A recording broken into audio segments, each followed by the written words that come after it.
त्याच चवीला कंटाळलेल्या खवय्यांसाठी उत्कृष्ट चवीची दररोज मेजवानी आपल्या सर्वांच्या आवडत्या सिंधुदुर्ग किनारा हॉटेलमध्ये। ठाण्यामध्ये 18 वर्षांपासून सुप्रसिद्ध असलेले सिंधुदुर्ग किनारा हॉटेल आता असलदे या गावात अगदी निसर्गरम्य ठिकाणी non AC, open AC family hall, AC बोटीत बसून जेवणाचा आनंद, प्रशस्त पार्किंग, स्वच्छ आणि प्रशस्त टॉयलेट, चहा, नाश्ता, जेवण यासह मालवणी त्याचबरोबर Mughlai, Chinese, tandoori, north Indian अशी भरपूर व्हरायटी। आजच भेट द्या आणि अनुभव घ्या एका अनोख्या निसर्गरम्य मेजवानीचा। हॉटेल सिंधुदुर्ग किनारा, मुंबई गोवा हायवे, असलदे पेट्रोल पंपाजवळ, असलदे। संपर्क 8624 85 94 49 आणि 8624 90 94 49। हॉटेल सिंधुदुर्ग किनारा। सावंतवाडीत भाजप आमदारकीची तयारी करतंय, त्यामुळे मंत्री केसरकर आता शिंदेंची साथ सोडणार का, असा खरमरीत सवाल राष्ट्रवादी तालुका अध्यक्ष पुंडलिक दळवींनी केलाय। काल काही शिंदे गटाच्या पदाधिकाऱ्यांनी राष्ट्रवादी काँग्रेस पक्षाच्या आमच्या नेत्या आणि महाराष्ट्राच्या आपला कोकण विभागीय राष्ट्रवादी काँग्रेस पक्षाच्या कोकण विभागीय महिला अध्यक्ष सौ अर्चनाताई घारेपरब आणि माझ्यावर एक वैयक्तिक टीका केली आहे आणि कुठेतरी ही टीका करून लोकांची सहानुभूती मिळवण्याचा एक केविलवाणा प्रयत्न त्या लोकांचा होता। तर त्याला एक उत्तर द्यावं किंवा आमची एक बाजू लोकांपर्यंत मांडावी या उद्देशाने आजच्या पत्रकार परिषदेचं आयोजन केलेलं आहे। तर त्यांना आता राष्ट्रवादी काँग्रेस पक्षावर तसं बोलण्यासारखं काहीच नाही आहे। आता जे त्यांच्याकडे दहशतवादाचे मुद्दे होते किंवा इतर काही मुद्दे होते ते मला वाटतं आता ज्या पक्षाच्या त्यांचे नेते उसरीला गेले तर त्या पक्षांबद्दल कदाचित आता त्यांच्याकडे बोलण्यासारखं काही नाही आहे। त्याच्यामुळे आज ते कुठेतरी शिवसेनेवर किंवा राष्ट्रवादीवर वैयक्तिकरित्या टीका करण्याचा प्रयत्न करत आहेत। तर त्यांनी आता काल सर्वप्रथम आधी माझ्यावर त्यांनी वैयक्तिक टीका केली आहे की आम्ही दीपकभाईंच्या घरी येऊन किंवा त्यांच्या ऑफिसमध्ये येऊन विकास कामं घेऊन जातो।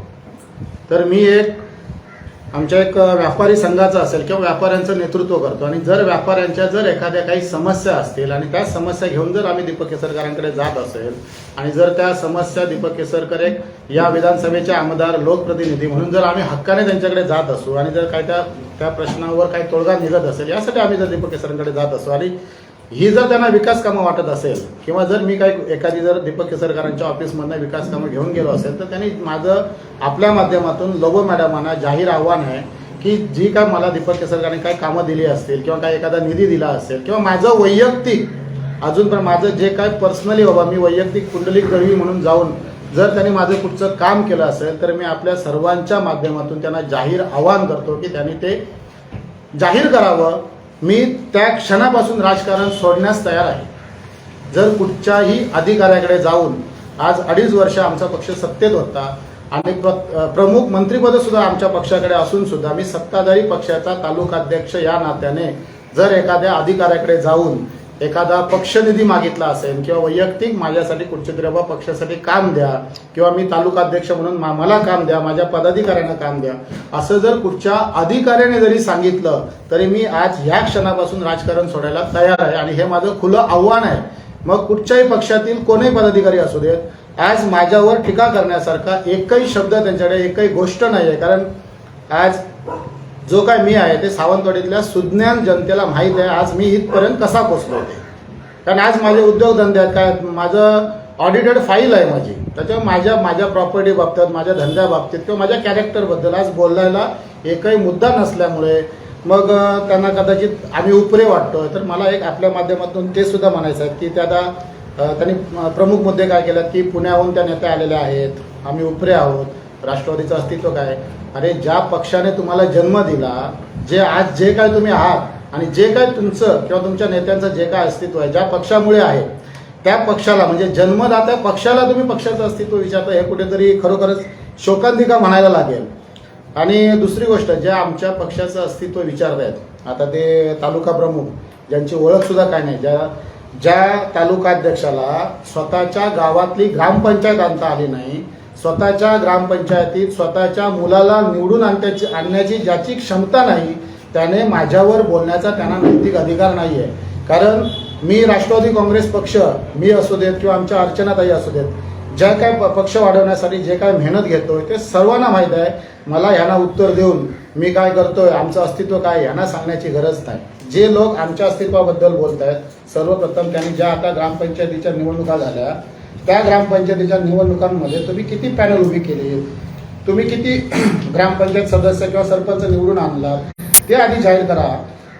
जो भाजप पक्ष, ज्या पक्षाच्या तुम्ही ओसरीला जाताय, तो पक्ष तुम्हाला सोबत घ्यायला तयार नाही आहे, तरी सुद्धा तुम्ही त्यांच्या सोबत धावून जाताय. आज ते त्यांचे भाजपचे आपले जे स्थानिक लेवलचे नेते असतील किंवा जिल्ह्यातले नेते आहेत, आज कुठेतरी तुमच्याबरोबर त्यांना युती नकोशी वाटते. असं असताना तुम्ही जबरदस्तीने त्यांच्याबरोबर युती करण्याचा प्रयत्न करताय. मग त्या पक्षाने किंवा त्या पक्षाच्या पदाधिकाऱ्यांनी आमच्या पक्षाच्या अस्तित्वावर बोलण्याचा कुठच्याही प्रकारचा त्यांना अधिकार नाही. आता काही आता मध्ये आता प्रसारमाध्यमातून काही टीका होत आहेत, काय होत आहेत. पहिल्यांदा आधी आपल्या पक्षाचं आधी अस्तित्व शोधा आणि मग दुसऱ्याच्या पक्षाच्या अस्तित्वावर बोला. एवढाच माझा एक आपल्या माध्यमातून त्यांना इशारा आहे. आता दुसरी गोष्ट, त्याने आता काल विधान केलं की काही बीजेपीच्या कार्यक्रमांना जात आहेत. आता बीजेपीच्या कार्यक्रमांना कोण जात आहेत ते सर्व ज्ञात आहे. म्हणजे नको असताना सुद्धा बीजेपीच्या कार्यक्रमाला जाण्याची वेळ कोणावर येते ती ज्याने त्यांनी समजून घ्यावी. दुसरं आता की मला तर अजूनपर्यंत तरी मला अशी खात्री आहे की अजून तरी आम्ही कुठच्याही हुकुमशाही पद्धतीने आपला देश चालत नाही, या लोकशाही पद्धतीने जातोय. की त्याने सरळ सरळ कालच्या त्यांचं एक स्टेटमेंट मी एक सोशल मीडियावर बघितलंय की यापुढे बोलाल तर याद राखा. म्हणजे हे कुठेतरी एका महिलेच्या तोंडून अशा प्रकारचे उच्चार येणं मला तर योग्य वाटत नाही. कारण आमचा पक्ष महिलांचा सन्मान करणारा पक्ष आहे. त्यामुळे आम्ही कुठच्याही प्रकारे महिलांचा अनादर करणार नाही आहोत. आम्हाला सुद्धा महिलांचा सन्मानच आहे.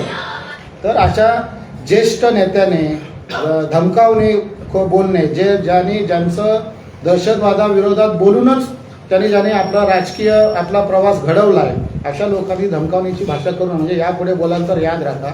आम्हाला भारतीय संविधानाने किंवा लोकशाहीने जे काही प्रश्न विचारायचे अधिकार दिलेले आहेत त्या पद्धतीत आम्ही प्रश्न विचारणार.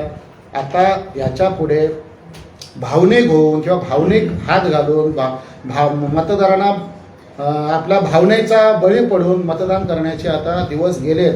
एकदा दोनदा तीनदा लोक भावनिक होऊ शकतात, परंतु आता जो सिंधुदुर्गातला असेल, सावंतवाडीला जो मतदार आहे, त्याला आता सगळं कळून चुकलेलं आहे. जे काय सावंतवाडीचा विकास करायचा आहे किंवा काय, त्या पद्धतीने आता पुढे येणाऱ्या निवडणुकांमध्ये लोक आम्हाला पाठिंबा द्यायचा की नाही ते लोक ठरवतील. आमच्या कुठच्याच पक्षाला तो अधिकार नाही आहे ठरवायचा. दुसरी गोष्ट, ते आता सांगतात विकास विकास विकास. आता जो काय विकास झालेला आहे तर आपल्या सर्वांना कदाचित माहिती आहे, ज्या पक्षात त्यांचे नेते होते त्या पक्षाच्या माध्यमातूनच जो काय सावंतवाडीचा विकास झाला असेल किंवा या जो काय जिल्ह्याचा विकास झाला असेल तो राष्ट्रवादीच्या माध्यमातून मोठ्या प्रमाणात झालेला आहे. आमचे आदरणीय पवारसाहेब असतील, आदरणीय अजितदादा असतील, यांनी भरघोस निधी दिल्यामुळेच यांनी इकडचा जो काय ते विकासाच्या आज गोष्टी करतायत, बडाया मारतायत, त्या राष्ट्रवादीच्या माध्यमातून मला तर वाटतं चांगल्या प्रकारे विकास झालेला आहे भरघोस निधी मिळाल्यामुळे. परंतु जेव्हा राष्ट्रवादी पक्ष सोडून गेल्यानंतर यांनी काय विकास केलाय तो जाहीर करा. तुम्ही विकासाच्या गोष्टीवर बोला ना, वैयक्तिक टीका करण्यापेक्षा. तुम्ही विकास कामं काय केलं, नुसती भूमिपूजन केली म्हणजे विकास कामं झालं हे नाही. तुम्ही विकासात्मक काय गोष्टी असतील त्याच्यावर बोला ना, वैयक्तिक टीका टिप्पणी करत बसण्यापेक्षा. बाबा आपल्या सावंतवाडी शहरासाठी सुविधा, आपल्या ज्या सावंतवाडी विधानसभेमध्ये जे काही प्रश्न आहेत, आता बेरोजगारीचा एवढा प्रचंड मोठ्या प्रमाणात प्रश्न आहे, त्याच्यावर बोला, त्याच्यावर तुम्ही चर्चा आणा. तुम्ही त्याच्यासाठी सगळ्यांना एकत्र करून बोला. त्यावर काय वैयक्तिक एखाद्यावर टीका करायची म्हणून बोलायचं याला काय अर्थ नाही.